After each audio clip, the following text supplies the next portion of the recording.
आपका नाम नरेंद्र है, आपके कोच का नाम नरेंद्र है, आपके प्रधानमंत्री का नाम नरेंद्र है, तो मुझे नरेंद्र नाम से नफरत हो गई है। इतने बेवकूफ लोग हैं कि किसी भी बात पे वो भड़क कर सड़कों पे आके तमाशे करने के लिए लोग तैयार हैं। Real with these people? And he kept going. He didn't stop. Modi. एक पाकिस्तानी बॉक्सर ने बोला कि उसे नरेंद्र नाम से नफरत हो गई, और ऐसा उसने इसलिए बोला क्योंकि उसे मैच हराने वाले भारतीय बॉक्सर का नाम नरेंद्र है।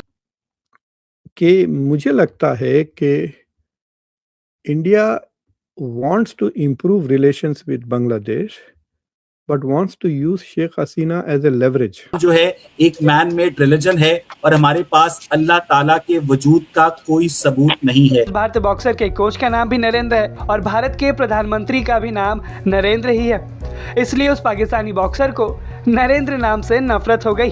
दरअसल ये हर एक हफ्ता किसी बड़े चैनल पे इंडिया की आए, Arnab Goswami, India Today, she comes up there and starts talking about Bangladesh. छोटा बच्चा एक नफरत लेकर अपने जहन में बड़ा होता है, परवान करता है। जब उसके वालिदैन उसको बताते हैं कि ये हिंदू है, इसके साथ बैठकर खाना पीना नहीं करना। सिर्फ 3 अल्फाज जो हैं वो पैगंबर इस्लाम की शख्सियत को डिस्क्राइब करने के लिए काफ़ी हैं, और वो 3 अल्फाज ये थे, आयशा वॉज 9। नमस्कार दोस्तों, पाकिस्तानियों को मोदी जी के नाम से यानी नरेंद्र मोदी नाम से नफ़रत है। अब ये बात तो सभी जानते हैं, हमें बिल्कुल इसका एहसास है। जब हम सोशल मीडिया पे इनके चैनल्स देखते हैं, इनकी मीडिया देखते हैं, तो साफ पता चल जाता है कि कितनी ज़्यादा नफ़रत जो है पाकिस्तानियों को है। अब ये नफ़रत है क्यों? इसका कारण है नेशनलिज्म। मोदी जी ने जिस तरह से भारत के हितों को ध्यान में रख के सरकार चलाई है और पाकिस्तान को कोई स्पेस नहीं दी, वो इन सारी चीज़ों को दिखाता है कि भाई किस तरह से सरकार चलाई जाती है। अब ये जो नीतियाँ बिल्कुल साफ दिखती हैं मिडिल ईस्ट में, जिस तरह से भारत की पैठ बड़ी है और पाकिस्तान से अब कोई मिडिल ईस्ट की कंट्री बात करने को भी तैयार नहीं है। आप सब कुछ जानना चाहते हैं तो ये वीडियो देख सकते हैं। ये इस चीज़ को दिखाता है कि भाई किस तरह से पाकिस्तान को नुकसान हुआ है। वीडियो का लिंक आपको आई बटन और डिस्क्रिप्शन बॉक्स में मिल जाएगा। तो यही सारी चीज़ें हैं, नफ़रत का कारण यही है। अगर आप जानना चाहते हैं कि कैसे वो नफ़रत शुरू हुई, तो यही चीज़ें हैं कि भाई जिस तरह से पाकिस्तान की पूरी तरह से विदेश नीति को फेल कर दिया है मोदी जी की नीति ने, उसकी वो एक रीज़न है कि भाई इन पाकिस्तानियों को नफ़रत हो गई। पूरी पाकिस्तानी मीडिया इससे भरी पड़ी है और वाकई पूरे पाकिस्तान में नरेंद्र मोदी जो है उनसे ज़्यादा नफ़रत जो है वो पाकिस्तानियों को किसी से भी नहीं होगी। और उन्होंने काम ही ऐसा किया है, जो भी कॉम्प्रोमाइज़ चलता था पहले गवर्नमेंट का, पाकिस्तानी के साथ कॉम्प्रोमाइज़ कर लेते थे, वो चीज़ें अब नहीं हुई। उन्होंने कोई कॉम्प्रोमाइज़ नहीं किया और यही रीज़न है कि इस तरह की चीज़ें हमें, इस तरह के किस्से हमें सुनने को मिलते हैं। आप क्या सोचते हैं कमेंट बॉक्स में ज़रूर लिखिएगा। वीडियो अच्छा लगे तो लाइक करें, शेयर करें, चैनल को सब्सक्राइब करना ना भूलें और बेल का आइकन प्रेस कर दें लेटेस्ट नोटिफिकेशन के लिए। आइए आगे बढ़ते हैं इस वीडियो में। जो हमारे साथ आर्मी का कोच गया हुआ था उसका नाम नरेंद्र राणा था, और फिर वो कई देर तक सोच के मेरे को बोला कि भाईजान एक बात बोलूं। मैं हाँ बोलो। बोला भाईजान आपका नाम नरेंद्र है, आपके कोच का नाम नरेंद्र है, आपके प्रधानमंत्री का नाम नरेंद्र है, तो मुझे नरेंद्र नाम से नफरत हो गई है।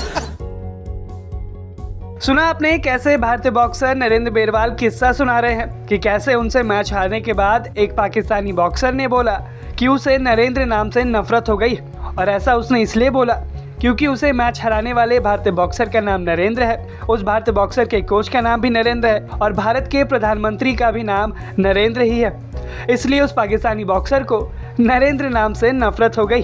दरअसल ये किस्सा उस वक्त बाहर आया जब प्रधानमंत्री नरेंद्र मोदी उन खिलाड़ियों से मुलाकात कर रहे थे जिन्होंने कॉमनवेल्थ गेम 2026 में भारत का नाम रोशन किया है और मेडल जीते हैं। इन सभी से मिलने के लिए प्रधानमंत्री मोदी ने विशेष कार्यक्रम रखा और सभी खिलाड़ियों को सम्मानित किया। इसी दौरान जब प्रधानमंत्री मोदी खिलाड़ियों से बातचीत कर रहे थे, तब हैवीवेट बॉक्सर और सिल्वर मेडलिस्ट नरेंद्र बेरवाल ने ये मज़ेदार किस्सा सुनाया। आप खुद देखिए कि प्रधानमंत्री मोदी के साथ खिलाड़ियों की इस बातचीत में ये किस्सा कैसे निकल कर आया। वो पाकिस्तान की बात चल रही, मुझे किस्सा याद आ गया सर। 2015 वर्ल्ड मिलिट्री गेम थे और मेरी पाकिस्तान के साथ पहली फाइट आ गई थी, और वर्ल्ड मिलिट्री गेम थे तो मिलिट्री वाले को फ़ोन आया कि भाई पाकिस्तान से नहीं आना है। तो फिर मैं फर्स्ट राउंड 4-1 से जीत गया, सेकंड राउंड 3-2 से जीत गया, पर दोनों के सर लग गए आपस में, तो दोनों के लग गए कट। वो फाइट तो मैं जीत गया। उसके बाद फिर दोनों चले गए हॉस्पिटल में टाके लगवाने के लिए। फिर 2014 में आप फर्स्ट टाइम प्रधानमंत्री जी में आए थे, और जो हमारे साथ आर्मी का कोच गया हुआ था उसका नाम नरेंद्र राणा था, और फिर वो कई देर तक सोच के मेरे को बोला कि भाईजान एक बात बोलूं? मैं हाँ बोलो। बोला भाईजान आपका नाम नरेंद्र है, आपके कोच का नाम नरेंद्र है, आपके प्रधानमंत्री का नाम नरेंद्र है, तो मुझे नरेंद्र नाम से नफरत हो गई है। कि मुझे लगता है कि India wants to improve relations with Bangladesh, but wants to use Sheikh Hasina as a leverage against Bangladesh. कि देखो तुम बहुत ज़्यादा पाकिस्तान में ना घुस जाओ, बहुत ज़्यादा चाइना में ना घुस जाओ, अगर तुम घुसोगे तो फिर हम गड़बड़ कर सकते हैं। एंड ये ट्रेलर है कि हम क्या कर सकते हैं अगर हम शेख हसीना को छोड़ दें। कि उसको can you imagine A situation कि शेख हसीना हर एक हफ्ता किसी बड़े चैनल पे इंडिया की आए, Arnab Goswami, India today, she comes up there and starts talking about Bangladesh, वो destabilize हो जाएगा बांग्लादेश, उसकी प्रोग्रेस मार खाएगी, whatever it is. Doesn't matter what she says, वो झूठ भी बोले तो भी it is going to have an impact. Unfortunately, आजकल दुनिया में इतने बेवकूफ़ लोग हैं कि किसी भी बात पे वो भड़क कर सड़कों पे आके तमाशे करने के लिए लोग तैयार हैं, स्पेशली इन डेवलपिंग कंट्रीज। तो मुझे लगता है कि इंडिया ने एज ए लेवरेज के तौर पे वो प्रेस कॉन्फ्रेंस करवाई विद सम डिनाइबिलिटी। नुकसान जो इंडिया का ये हुआ है कि अभी तक जो डिमांड्स थे कि शेख हसीना को एक्स्ट्राडाइट करें, वो पेरिफेरल डिमांड्स थे। लेकिन जब दिनेश त्रिवेदी साहब, who by the way apparently बहुत ज़बरदस्त क्लासिकल सितार बजाते हैं और अमेरिका से पढ़े लिखे हुए हैं, so he is and quite influential in Bengali culture and literature.